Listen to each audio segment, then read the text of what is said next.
한국의 입국 심사가 강화된 시점에서 태국 젊은 여성들이 한국을 오기 위해 안간힘을 쓰고 있다고 합니다. 그녀들은 한국 입국 심사를 통과하기 위해 철저하게 훈련을 받고 있다고 하는데요. 도대체 태국 여성들이 이렇게 한국에 오려고 하는 이유는 무엇일까요? 안녕하세요. 제 이름은 엘리입니다. 보스턴 대학교에서 국제학을 전공하고 있는 학생이에요. 사실 이번 학기에는 다른 전공 수업을 들으려고 했었는데 룸메이트인 지연이의 추천으로 이 수업을 선택하게 되었죠.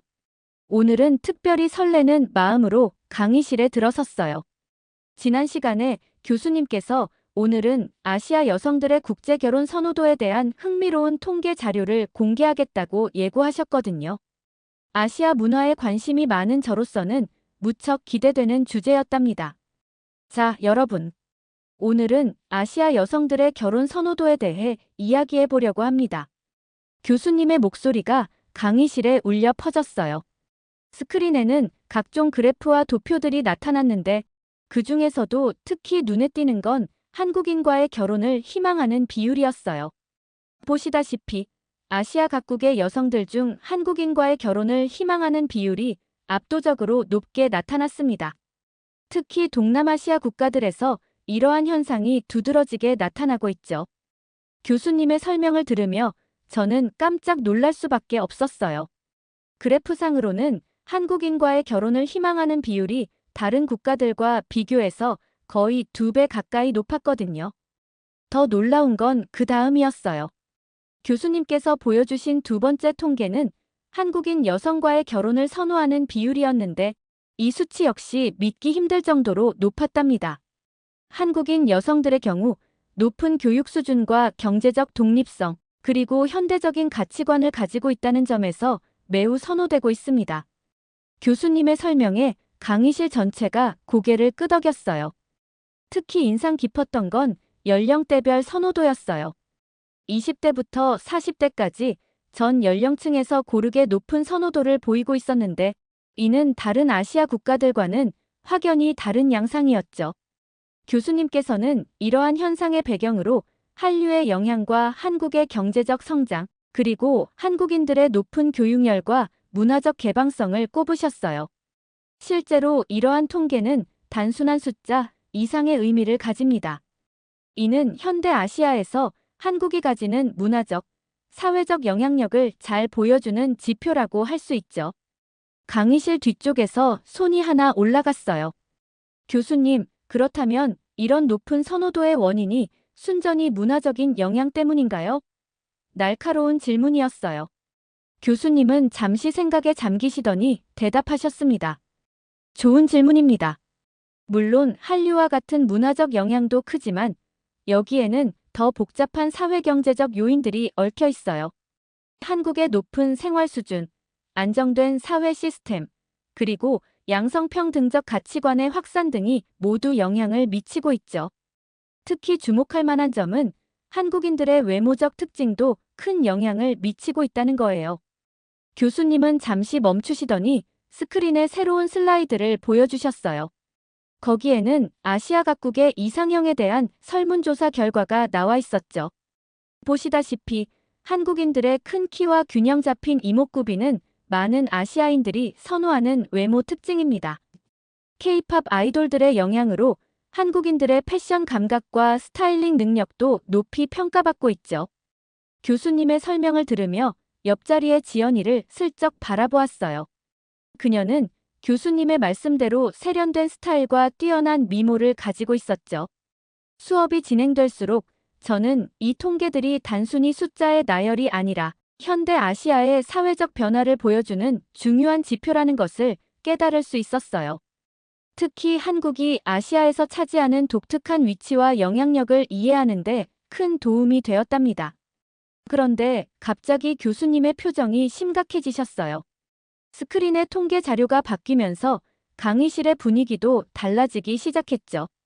하지만 최근 한국과 태국 사이에 심각한 문제가 발생하고 있습니다. 한국이 태국 불법 체류자의 각종 흉악 범죄 때문에 입국 심사를 강화하면서 태국인들의 한국 입국이 매우 까다로워졌거든요. 특히 관광객들이 겪는 어려움이 상당합니다. 스크린에는 충격적인 수치들이 나타났어요. 2024년 한국을 방문한 태국인 관광객 수가 전년 대비 41%나 감소했다는 통계였죠. 교수님은 이어서 설명하셨어요. 현재 태국인들은 한국 입국을 위해 KETA라는 전자여행 허가를 받아야 합니다. 이 과정에서 많은 태국인들이 거부를 당하고 있어요. 심지어 이미 항공권과 숙소를 예약한 후에 거부되는 경우도 많다고 합니다. 강의실 앞쪽에 앉아있던 태국 출신의 유학생들이 불편한 기색을 보였어요. 교수님은 계속해서 설명을 이어가셨습니다. 태국 여행사협회의 회장은 최근 인터뷰에서 한국이 태국 관광객들의 신뢰를 회복하려면 최소 1~2년이 걸릴 것이라고 언급했어요. 많은 태국인들이 이러한 까다로운 입국 심사 때문에 한국으로 여행을 가지 못하는 상황입니다. 교수님은 잠시 숨을 고르시더니 더 구체적인 사례들을 보여주셨어요. 입국장에서 거부당한 태국인 관광객들의 이야기, 수많은 서류를 준비했음에도 입국이 거절된 사례들, 그리고 이로 인해 태국 내에서 확산되고 있는 반한 감정에 대한 내용이었죠. 한국 정부의 입장은 불법 체류자 문제 때문에 이러한 조치가 불가피하다는 것입니다. 하지만 이러한 강화된 심사가 완화되기까지는 최소 2년의 시간이 필요할 것으로 보고 있어요. 지연이가 조심스럽게 손을 들었어요. 교수님, 이런 상황이 양국 관계에 어떤 영향을 미칠까요? 교수님은 고개를 끄덕이시며 대답하셨어요. 매우 중요한 질문입니다. 현재 이 문제는 단순한 관광 산업의 문제를 넘어서 양국 간의 외교적 문제로 확대될 가능성도 있어요. 특히 태국 내에서는 한류에 대한 반감도 서서히 커지고 있는 상황이죠. 더 큰 문제는 이러한 상황이 단기간에 해결되기 어렵다는 점입니다. 교수님의 말씀에 강의실은 더욱 무거운 침묵에 빠졌어요. 한국 정부는 불법 체류자 문제 해결이 우선이라는 입장이고 태국 측은 과도한 규제라며 반발하고 있어요. 이러한 입장 차이를 좁히는 데에는 상당한 시간이 필요할 것으로 보입니다. 갑자기 뒷자리에서 날카로운 목소리가 들려왔어요. 태국 유학생 차다였죠. 교수님, 저는 이런 한국의 태도가 이해되지 않아요. 태국은 그동안 한국에 우호적이었고 많은 태국인들이 한국 문화를 사랑해왔어요.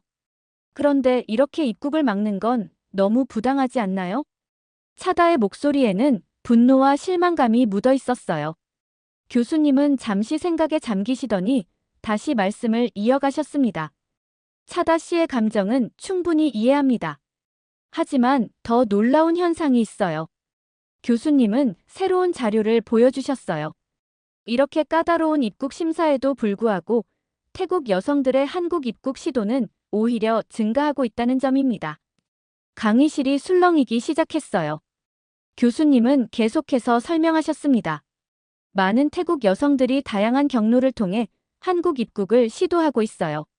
온라인 플랫폼을 활용하거나 워킹 홀리데이 비자를 신청하거나 심지어는 유학을 목적으로 한 비자까지 모든 가능한 방법을 동원하고 있죠. 이때 지연이가 다시 손을 들었어요. 교수님, 그렇다면 현재 태국인들의 무비자 체류 기간은 어떻게 되나요? 예전에는 90일까지 가능했다고 들었는데요. 교수님은 고개를 끄덕이시며 답변하셨어요. 좋은 질문입니다. 현재도 태국 국적을 가진 관광객은 최대 90일까지 비자 없이 체류할 수 있어요. 하지만 중요한 것은 입국 자체가 까다로워졌다는 점이죠. KETA 승인이 필수이고 입국 심사 과정에서 체류 목적과 계획에 대한 철저한 검증이 이루어집니다. 차단은 여전히 불만스러운 표정이었어요. 그래도 이건 너무 심하잖아요. 정말 관광이 목적인 사람들까지 의심받고 있다는 게 말이 되나요? 교수님은 차분히 대답하셨어요. 이해합니다. 하지만 현실적인 문제들이 있어요. 태국 불법 체류자들은 전부 관광 목적으로 입국한 후 불법 체류하는 사례였기 때문이에요. 저는 이 모든 대화를 들으며 국제관계에서 발생하는 복잡한 문제들을 실감할 수 있었어요. 특히 인상 깊었던 것은 이토록 까다로운 입국 심사에도 불구하고 계속해서 한국 입국을 시도하는 태국 여성들의 이야기였어요. 그들에게 한국은 어떤 의미일까? 왜 그토록 한국행을 고집하는 걸까 하는 의문이 들었답니다. 교수님은 우리의 궁금증을 읽으신 듯 더 구체적인 설명을 시작하셨어요. 태국에서는 한국에 가서 성공적으로 정착한 사람들의 이야기가 하나의 신화처럼 퍼져 있습니다. 특히 SNS에서는 이런 성공 사례들이 바이럴하게 공유되고 있어요. 교수님은 스크린에 몇 개의 SNS 게시물을 보여주셨어요. 한국의 고급 아파트에서 찍은 사진, 명품 가방을 들고 강남에서 쇼핑하는 모습, 최신형 외제차 앞에서 포즈를 취한 사진들이었죠. 이런 게시물들은 대부분 한국에서의 내 인생은 꿈만 같아요. 한국인 남편 덕분에 이런 삶을 살게 되었어요라는 식의 내용을 담고 있습니다. 이러한 게시물들이 태국 젊은 여성들 사이에서 폭발적인 반응을 얻고 있죠. 교수님은 다음 슬라이드로 넘어가셨어요. 이번에는 더 충격적인 내용이었죠. 더 놀라운 것은 이런 트렌드가 성형 문화로까지 이어지고 있다는 점입니다. 방콕의 성형외과들은 한국인 스타일 성형이라는 광고를 내걸고 있어요. 쌍꺼풀 수술은 기본이고 눈을 크게 만들고 코를 높이며 얼굴형을 갸름하게 만드는 등 한국인의 이목구비를 표방한 성형 패키지까지 등장했습니다. 스크린에는 성형 전후 사진들이 나타났어요. 태국인 특유의 이목구비가 한국인과 흡사하게 바뀐 모습들이었죠. 심지어 일부 병원에서는 K-뷰티 패키지라는 이름으로 한국 아이돌과 비슷한 외모로 만들어주겠다는 광고까지 하고 있었답니다. 이런 현상이 특히 우려되는 것은 단순히 외모 변화를 넘어 자신의 정체성까지 부정하는 경향으로 이어지고 있다는 점입니다. 더구나 이러한 성형수술에는 상당한 비용이 들어 많은 여성들이 빚을 지면서까지 시술을 받고 있는 실정이에요. 더 놀라운 것은 이들이 사용하는 구체적인 전략들입니다. 교수님은 새로운 슬라이드를 보여주셨어요. 최근에는 국제 결혼 중개 사이트뿐만 아니라 인스타그램, 페이스북 등의 SNS와 데이팅 앱까지 모든 플랫폼을 전략적으로 활용하고 있어요. 특히 충격적인 것은 이런 플랫폼에서 한국인 남성과의 만남 성공률 100%와 같은 광고가 버젓이 올라오고 있다는 점입니다. 교수님은 실제 SNS 게시물들을 보여주셨어요. 보시다시피 이런 광고들은 매우 구체적입니다. 한국인 남편 스펙별 금액, 비자 취득 보장 프로그램, 국적 취득까지 완벽 케어 등의 문구가 적혀 있죠. 더 충격적인 것은 가격입니다. 일부 브로커들은 기본 수수료로 2천만 원 이상을 요구하고 결혼이 성사되면 추가로 3천만 원까지 요구한다고 해요. 심지어 프리미엄 서비스라며 더 높은 금액을 요구하는 경우도 있습니다. 교수님은 한숨을 쉬시며 계속하셨어요.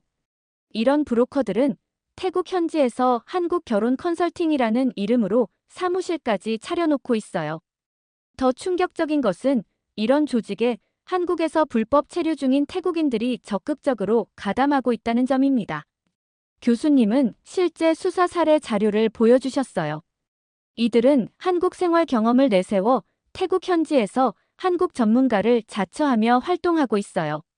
한국어 교육, 한국 문화 적응 프로그램은 물론이고 한국 남성이 좋아하는 스타일 메이크업까지 교육한다고 합니다. 심지어 자신들의 불법 체류 경험을 바탕으로 한국에서 오래 버티는 방법이나 단속을 피하는 요령까지 가르친다고 해요. 교수님은 잠시 말씀을 멈추셨다가 이어가셨어요. 이런 브로커들은 주로 SNS나 메신저 앱을 통해 은밀하게 활동하면서 한국에 있는 불법 체류자 네트워크와 연계해 운영됩니다. 이 과정에서 여성들은 수천만 원의 빚을 지게 되고 결국 이 빚을 갚기 위해 불법적인 일에 연루되는 악순환이 반복되고 있죠. 그런데 갑자기 차다가 자리에서 벌떡 일어났어요. 교수님, 이건 너무 일반화된 말씀 아닌가요? 모든 태국 여성이 그런 것처럼 말씀하시는 건 편견이에요. 하지만 교수님은 차분히 더 많은 증거 자료들을 보여주셨어요. 안타깝지만 이것이 현실입니다. 심지어 일부는 더 극단적인 방법을 선택하기도 해요. 예를 들어 의도적으로 임신을 통해 체류권을 확보하려는 시도도 있었죠. 교수님은 한숨을 쉬시며 더 충격적인 내용을 공개하셨어요. 더 큰 문제는 이런 상황이 태국 정부 차원에서도 인지하고 있다는 점입니다. 실제로 지난달 태국 현지 언론에서는 이 문제를 집중 보도했고 태국 총리실까지 보고가 올라갔다고 해요. 스크린에는 태국 현지 뉴스 화면이 나타났어요. 하지만 태국 정부는 이렇다 할 대책을 내놓지 않고 있습니다. 오히려 해외 송금으로 인한 외화 수입이 증가하는 것을 긍정적으로 평가하는 시각도 있다고 해요. 태국 총리는 개인의 선택의 자유라는 입장만 고수하고 있죠. 교수님은 태국 정부의 공식 발표 자료를 보여주셨어요. 태국 정부는 자국민이 한국에서 겪는 어려움이나 불법 체류 문제를 알면서도 이를 묵인하는 듯한 태도를 보이고 있습니다. 심지어 일부 정부 관료들은 이런 상황이 태국 경제에 도움이 된다는 입장을 내비치기도 했죠. 결국 이런 정부의 방관이 문제를 더욱 키우고 있는 셈입니다. 강의실은 숨막히는 침묵에 빠졌어요. 교수님은 계속해서 설명하셨습니다. 한국 국적을 취득하는 과정을 보면 결혼 이민 비자를 받고 2, 3년간의 결혼 생활을 유지한 후 영주권을 신청할 수 있어요. 그 후 한국어 능력과 한국 사회에 대한 이해도를 증명하면 국적 신청이 가능하죠. 문제는 이 과정을 겨냥한 계획적인 접근이 이루어지고 있다는 점입니다. 차단은 계속해서 반박하려 했지만 교수님이 보여주시는 증거들은 너무나 명확했어요. 결혼 중개 사이트의 실제 게시글들, SNS에서 공유되는 한국 결혼 성공 후기, 심지어 국적 취득을 위한 단계별 매뉴얼까지 있었죠. 특히 우려되는 점은 이러한 행태가 점점 더 조직화되고 있다는 겁니다. 심지어 일부 중개업체들은 100% 성공 보장이라는 광고까지 하고 있어요. 이는 결혼이라는 신성한 제도를 악용하는 것이며 양국 모두에게 해가 되는 일입니다. 그때 앞줄에 앉아있던 한 학생이 조심스럽게 손을 들었어요. 교수님, 왜 이렇게까지 한국 남성과의 결혼과 한국 국적 취득에 집착하는 걸까요? 다른 나라도 많은데 말이에요. 교수님은 잠시 생각하시더니 새로운 자료를 화면에 띄우셨어요. 매우 좋은 질문입니다. 가장 큰 이유는 경제적인 측면이에요. 구체적인 예를 들어보겠습니다.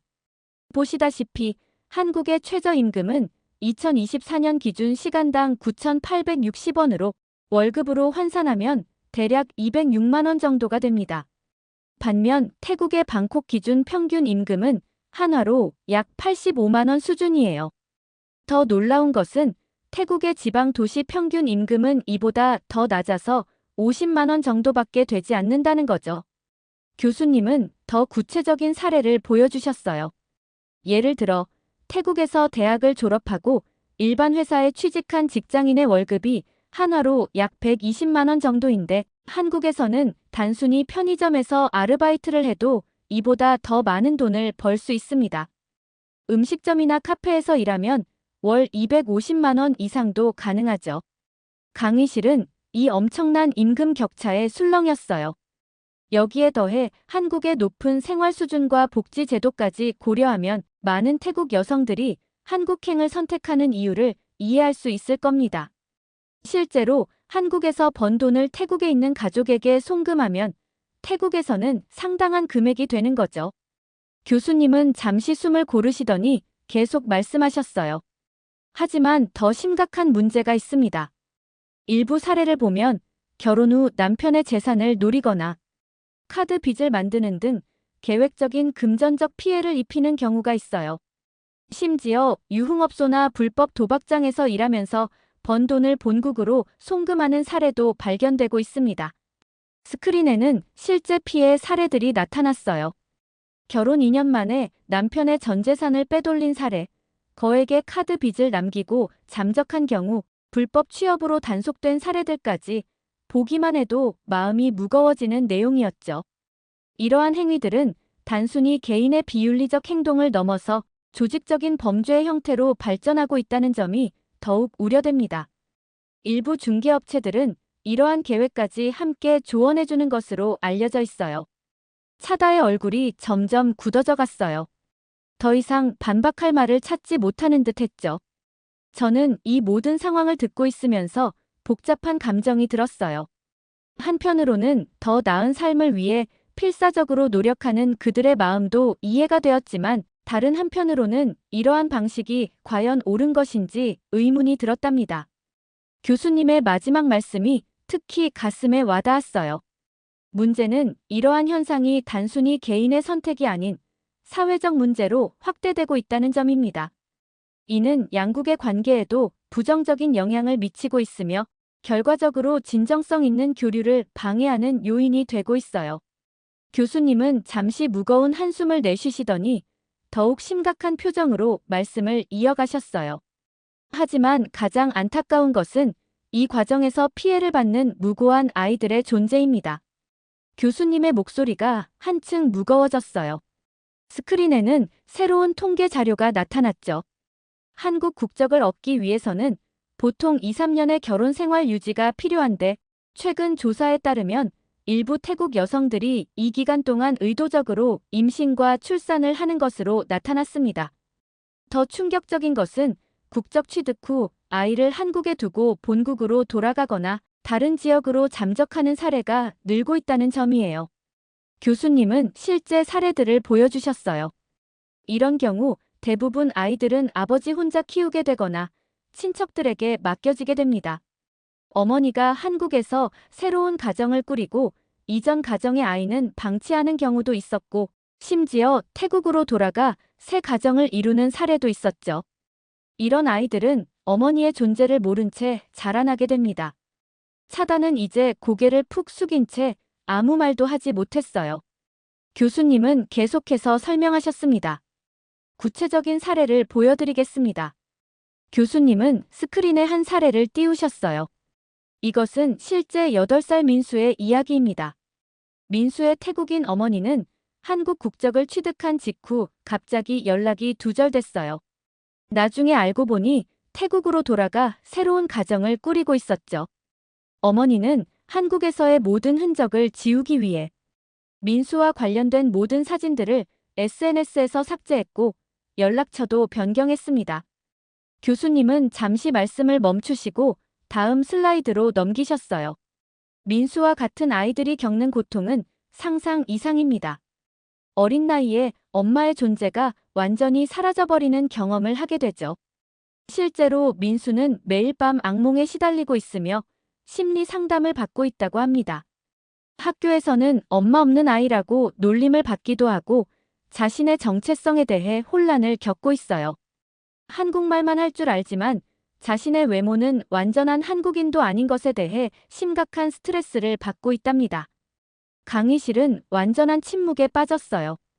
차단은 고개를 푹 숙인 채 손톱만 만지작거렸죠.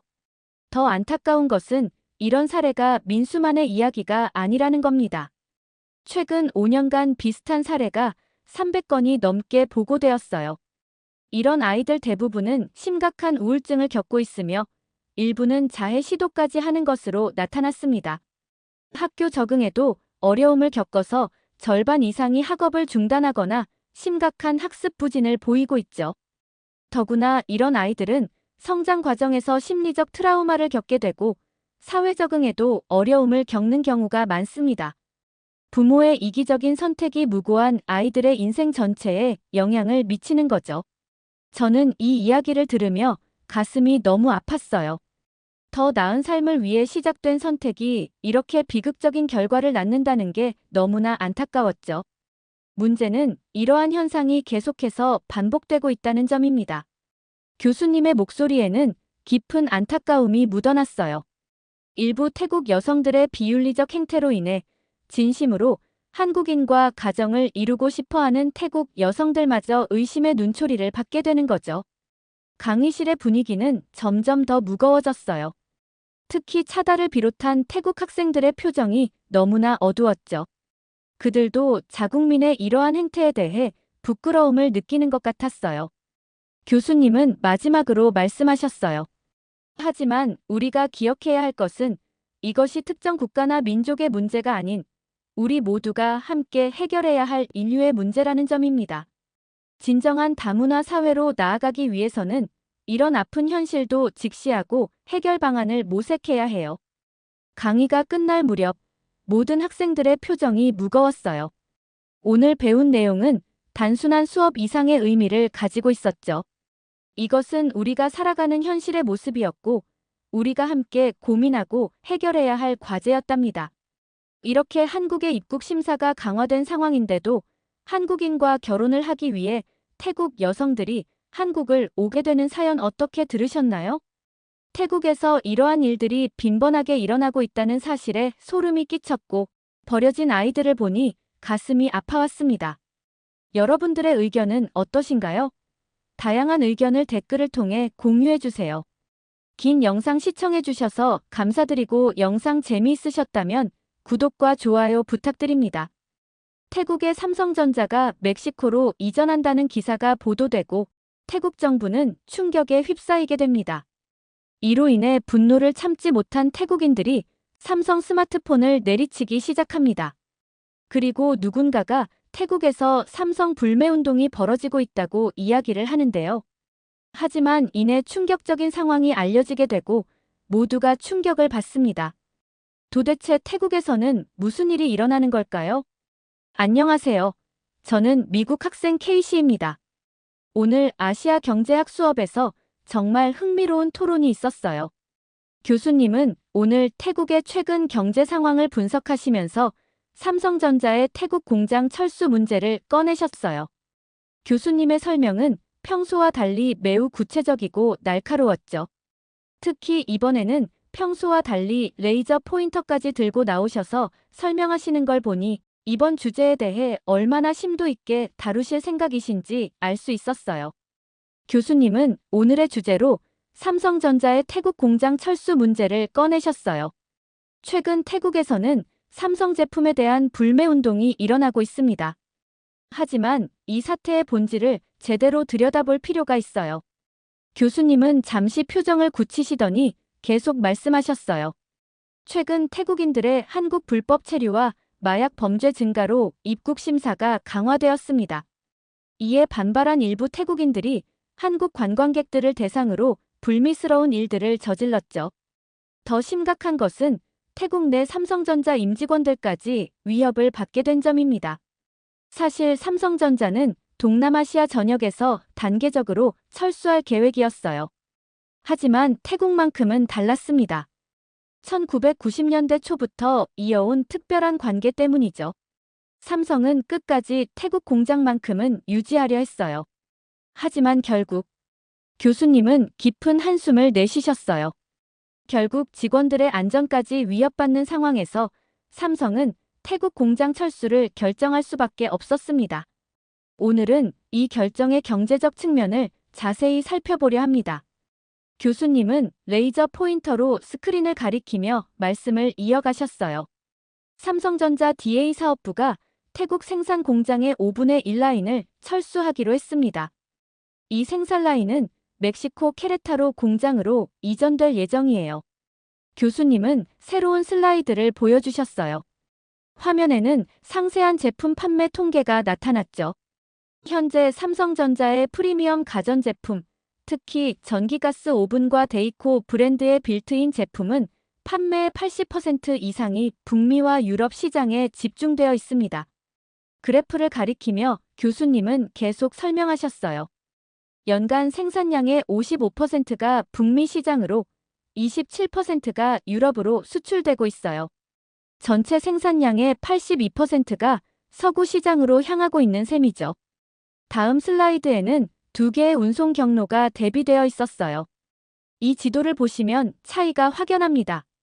태국에서 미국 서부까지는 평균 25일이 소요되며 컨테이너 한 대당 운송비도 약 4,000달러나 듭니다. 반면 멕시코 케레타로에서 미국 본토까지는 트럭으로 하루면 충분하고 운송비도 태국 루트의 8분의 1 수준에 불과하죠. 멕시코는 미국, 캐나다와 함께 USMCA를 체결했습니다. 무관세 혜택으로 연간 수억 달러의 비용 절감이 가능해요. 순수한 경제적 관점에서 보면 이는 피할 수 없는 결정이었습니다. 교수님은 잠시 침묵하시더니 이번에는 태국의 현재 상황에 대해 설명하셨어요. 삼성전자의 이러한 결정은 태국 경제에도 적지 않은 영향을 미치고 있습니다. 특히 공장이 있던 지역의 실업률이 급증했죠. 스크린에는 태국의 최근 경제 지표가 나타났어요. 공장 철수로 직접 실직한 인원만 약 3,000명에 달합니다. 여기에 협력업체와 관련 서비스업까지 포함하면 그 수는 약 1만 2천 명이죠. 한 가구당 평균 부양가족이 3.2명이라는 태국의 통계를 고려하면 약 4만 명의 태국인들이 이 공장의 생계를 의존하고 있습니다. 교수님은 한숨을 쉬시며 계속 말씀하셨어요. 이에 대한 반발로 일부 태국 시민들이 삼성전자 제품 불매 운동을 시작했습니다. SNS를 중심으로 보이콧 삼성 해시태그가 퍼지고 있고 일부 지역에서는 삼성 제품을 파는 매장 앞에서 시위도 벌어지고 있다고 합니다. 하지만 교수님은 이내 의미심장한 표정을 지으셨어요. 하지만 이런 불매 운동이 실제로 얼마나 효과가 있을지는 의문입니다. 왜냐하면 교수님의 말씀이 끝나기도 전에 앞줄에 앉아있던 태국 학생 차나가 갑자기 손을 들었어요. 그녀의 목소리에는 분노가 가득했죠. 삼성은 태국을 배신했어요. 우리나라에 대한 존중이 전혀 없죠. 이런 식으로 철수하면 태국 사람들이 가만히 있지 않을 거예요. 차나는 감정에 복받친 듯 목소리를 높였어요. 우리 태국은 30년 넘게 삼성을 믿고 지지해왔어요. 수많은 혜택과 지원을 아끼지 않았죠. 그런데 이렇게 하루아침에 철수를 결정하다니 이건 명백한 배신입니다. 차나는 자리에서 벌떡 일어나 격앙된 목소리로 계속 말했어요. 게다가 태국 직원들에게는 제대로 된 설명도 없었어요. 그들의 생계는 어떻게 되는 거죠? 삼성이 말하는 글로벌 기업의 책임은 이런 게 아니잖아요. 그녀는 교실을 둘러보며 말을 이어갔어요. 우리 태국 사람들은 이제 더 이상 삼성을 신뢰하지 않을 거예요. 삼성이 우리를 버렸듯이 우리도 삼성을 버릴 겁니다. 우리나라 전역에서 삼성 제품 불매 운동이 일어나고 있어요. 곧 삼성은 태국 시장에서 완전히 사라질 거예요. 저는 차나의 감정적인 발언을 들으며 불편함을 느꼈어요. 분명 그녀의 분노에는 이유가 있겠지만 너무 일방적이고 감정적인 주장처럼 들렸거든요. 더구나 그녀가 말하는 전국적인 불매 운동이라는 것도 SNS에서만 일부 일어나고 있는 움직임이라는 걸 우리 모두 알고 있었죠. 교실 안에는 무거운 침묵이 흘렀어요. 차나의 격앙된 발언은 분명 많은 학생들에게 충격을 주었을 거예요. 하지만 동시에 그녀의 주장이 얼마나 감정적이고 비현실적인지도 모두가 느낄 수 있었죠. 교수님은 차나의 발언을 조용히 듣고 계셨어요. 그분의 표정에서는 이제 이 감정적인 주장에 대한 객관적인 설명이 필요하다는 것을 읽을 수 있었답니다. 차나 학생의 감정은 이해합니다. 하지만 삼성전자가 태국 공장에 얼마나 많은 정성을 쏟아왔는지 아시나요? 교수님은 새로운 슬라이드를 보여주셨어요. 지난 30년간 삼성전자는 태국 공장에 약 50억 달러를 투자했습니다. 현지 직원 교육 프로그램, 기술 이전, 지역사회 발전 기금 등 다양한 방면으로 태국의 발전에 기여해왔죠. 특히 직원 교육에 있어서는 다른 어떤 해외 공장보다도 많은 투자를 했습니다. 하지만 최근 몇 년간 상황이 많이 달라졌습니다. 특히 태국에서 한국인들이 겪은 위협적인 상황들은 매우 우려스러웠죠. 관광객들이 피해를 입는 일이 늘어났고 심지어 삼성전자 임직원들까지 위협을 받게 되었어요. 교수님은 잠시 생각에 잠기시더니 새로운 슬라이드를 보여주셨어요. 그곳에는 동남아시아 여러 국가들의 삼성 공장 현황이 나와 있었죠. 여러분, 큰 그림을 한번 보시죠. 삼성전자는 현재 베트남, 인도네시아, 말레이시아 등 동남아시아 전역에서 생산기지 재편을 진행하고 있습니다. 하지만 태국은 달랐어요. 교수님은 태국 공장의 30년 역사가 담긴 타임라인을 가리키셨어요. 1990년 초 삼성이 처음 태국에 공장을 설립했을 때부터 이어온 특별한 인연이 있습니다. 태국 정부와 삼성은 단순한 사업 관계를 넘어 신뢰를 쌓아왔죠. 실제로 태국 공장의 현지 화율은 다른 어느 나라보다 높았습니다. 화면에는 구체적인 수치들이 나타났어요. 태국 공장의 현지 직원 비율은 95%에 달했고 부품 조달의 60% 이상을 태국 현지 업체들과 협력했습니다. 이는 다른 동남아 국가들과 비교했을 때 월등히 높은 수준이었죠. 교수님은 잠시 차나를 바라보시더니 부드러운 목소리로 말씀하셨어요. 삼성전자는 기업입니다. 이윤 추구는 당연한 목표죠. 하지만 태국에서만큼은 달랐어요. 실제로 최근 2년간 태국 공장의 영업이익률은 베트남이나 인도네시아 공장의 절반 수준이었지만 삼성은 계속 투자를 이어갔습니다. 왜 그랬을까요? 바로 30년간 쌓아온 신뢰 때문입니다. 태국 정부와 국민들이 보여준 지지와 협력을 삼성은 잊지 않았던 거죠. 하지만 교수님은 잠시 말씀을 멈추셨다가 이어가셨어요. 최근의 상황은 더 이상 경제적 문제만이 아니었습니다. 직원들의 안전이 위협받는 상황에서 어떤 기업도 공장 운영을 계속할 수는 없겠죠. 이는 배신이 아닌 불가피한 선택이었습니다. 때로는 가장 아끼는 관계일수록 더 어려운 결정을 내려야 할 때가 있는 법이니까요. 교실 안에는 깊은 이해의 분위기가 감돌았어요. 교수님의 설명은 단순한 경제적 논리를 넘어 인간적인 측면까지 고려한 통찰력 있는 분석이었답니다. 무거운 침묵이 흐르던 교실에서 갑자기 차나가 다시 한번 목소리를 높였어요. 그녀의 얼굴은 여전히 분노로 상기되어 있었죠. 교수님의 말씀은 모두 삼성의 입장만 대변하고 있어요. 이제 태국인들은 삼성 제품을 사지 않을 거예요. 우리는 얼마든지 다른 대안이 있답니다. 애플이나 샤오미 제품을 사용하면 되죠. 태국인들이 등을 돌리면 얼마나 무서운지 알게 될 거예요. 차나는 자신의 스마트폰을 들어보이며 계속 말했어요. 보세요.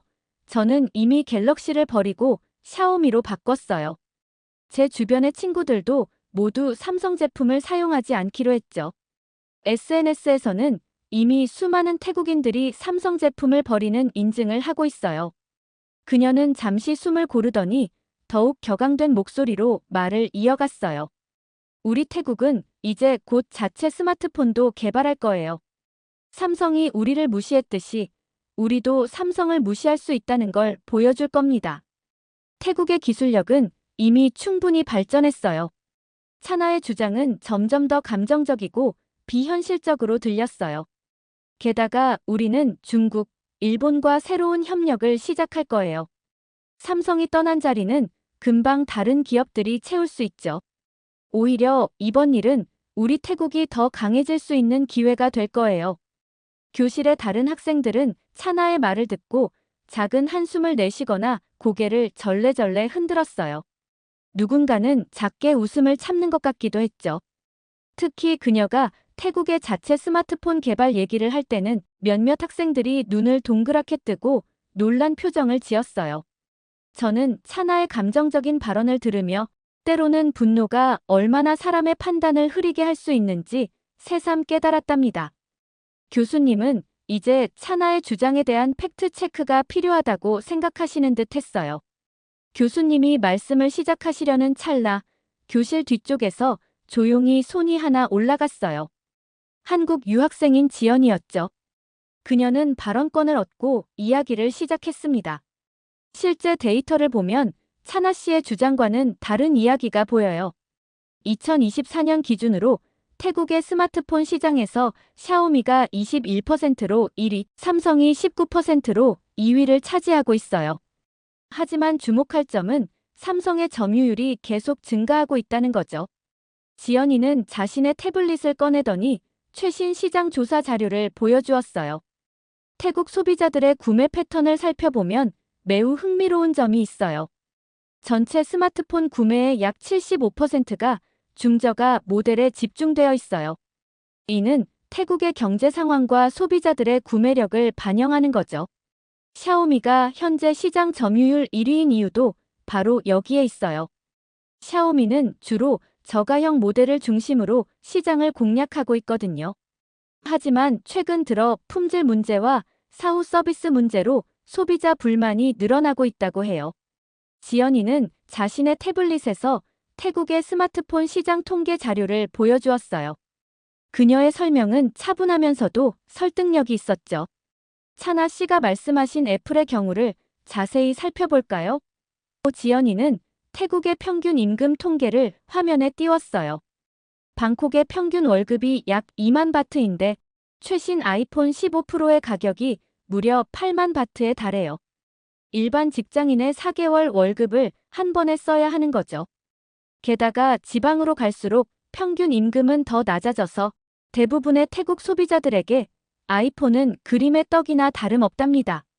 지연이는 다음 화면으로 넘어갔어요. 이번에는 삼성전자의 스마트폰 라인업이 나왔죠. 반면 삼성은 어떨까요? 최고급 갤럭시 S24 울트라부터 중저가 A14까지 가격대가 8,000바트에서 5만 바트까지 다양해요. 특히 갤럭시 A 시리즈는 15,000에서 25,000바트 사이로 태국 소비자들이 부담 없이 구매할 수 있는 가격대죠. 더 중요한 건 품질이에요. 갤럭시 A 시리즈는 샤오미 제품과 비슷한 가격대이지만 배터리 수명은 20% 더 길고 AS 만족도는 2배 이상 높았어요. 태국 전역에 있는 삼성 서비스 센터에서 신속한 수리가 가능하다는 것도 큰 장점이죠. 실제로 올해 초 조사를 보면 샤오미에서 삼성으로 브랜드를 바꾼 소비자가 전년 대비 15% 증가했어요. 주된 이유로는 안정적인 성능과 믿을 수 있는 서비스를 꼽았답니다. 더 중요한 건 소비자 만족도예요. 삼성전자는 태국에서 광범위한 서비스 네트워크를 운영하고 있어서 제품에 문제가 생겼을 때 신속한 대응이 가능해요.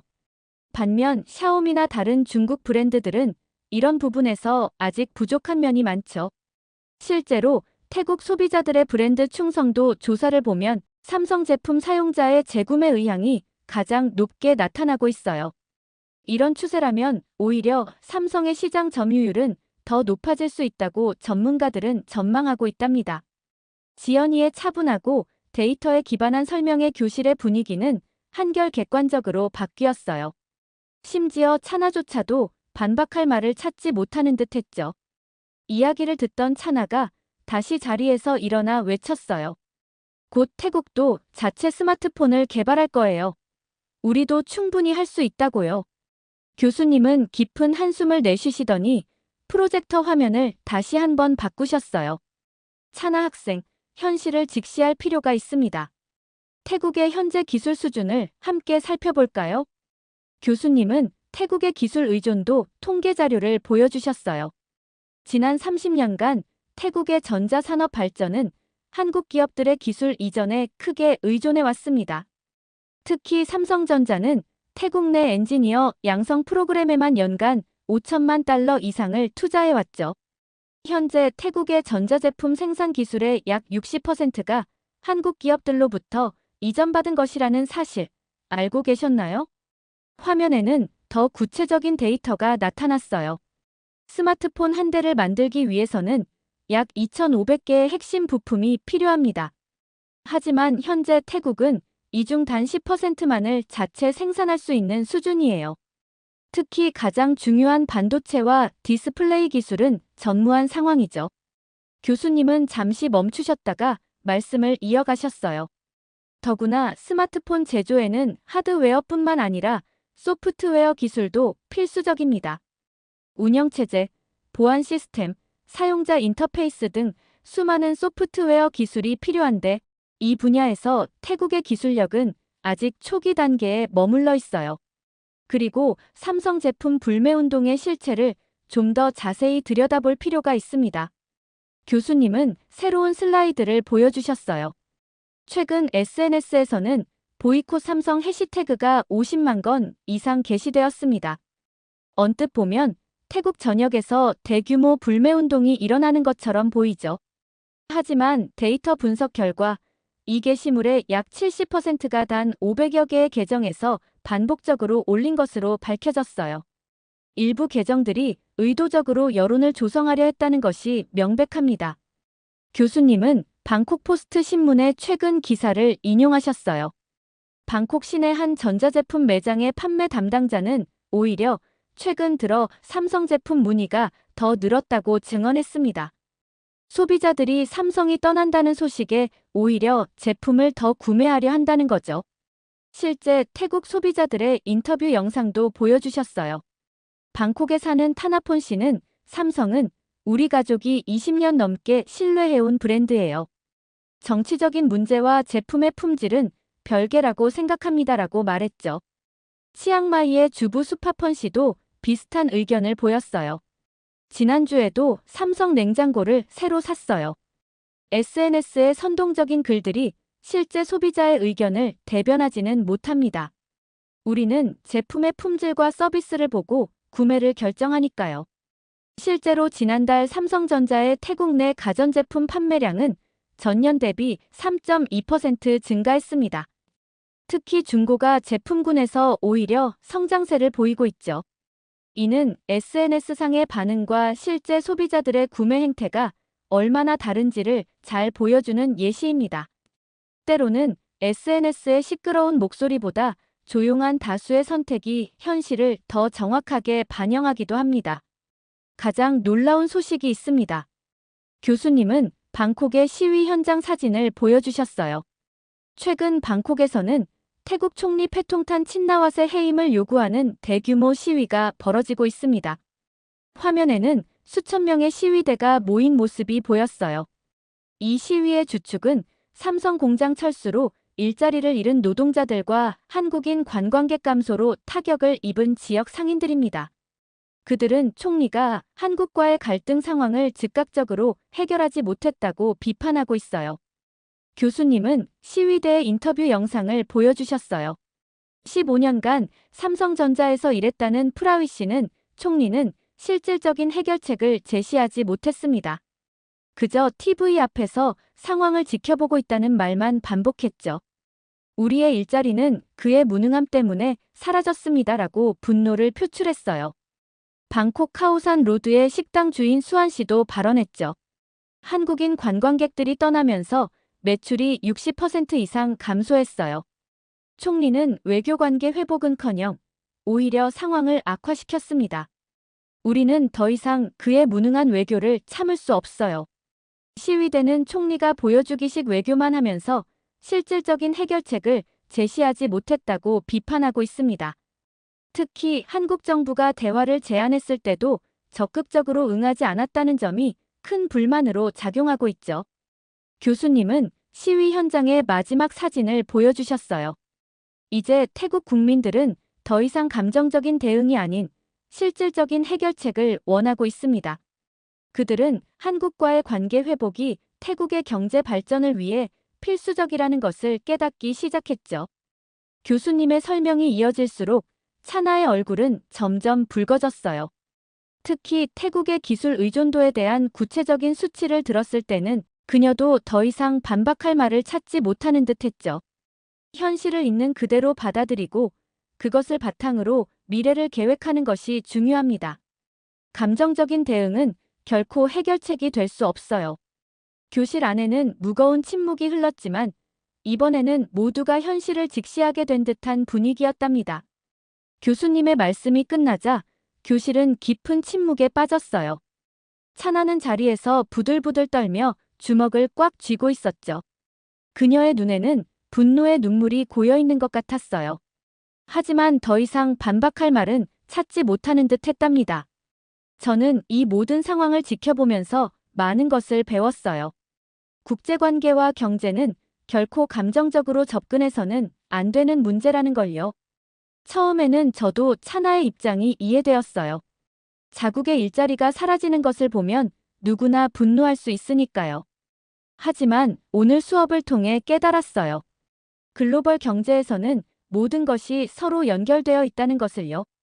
한 기업의 결정이 단순히 이윤만을 위한 것이 아니라 직원들의 안전, 물류, 비용, 시장 상황 등 수많은 요소를 고려한 결과라는 사실도 알게 되었죠.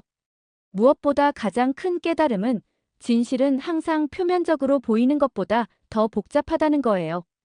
SNS의 시끄러운 목소리가 아닌 실제 데이터와 팩트를 바탕으로 상황을 판단해야 한다는 것도요. 수업이 끝나고 나올 때 차나의 뒷모습이 왠지 모르게 쓸쓸해 보였어요. 어쩌면 그녀도 오늘 수업을 통해 무언가를 깨달았을지도 모르겠네요. 저는 앞으로 국제 문제를 접할 때마다 오늘의 교훈을 잊지 않으려고 해요. 감정에 휘둘리지 않고 항상 더 넓은 시각으로 바라보는 자세를 가져야겠다고 다짐했답니다. 이렇게 한국의 삼성전자가 사라지자 경제 위기에 닥친 태국의 사연 어떻게 들으셨나요? 태국의 일부 시민들이 불매운동을 벌인다고 해도 이미 태국에서의 삼성전자의 영향력이 크기 때문에 쉽게 불매운동을 할 수 없다는 사실에 뿌듯함을 느꼈습니다. 여러분들의 의견은 어떠신가요? 다양한 의견을 댓글을 통해 공유해주세요. 긴 영상 시청해주셔서 감사드리고 구독과 좋아요 부탁드립니다.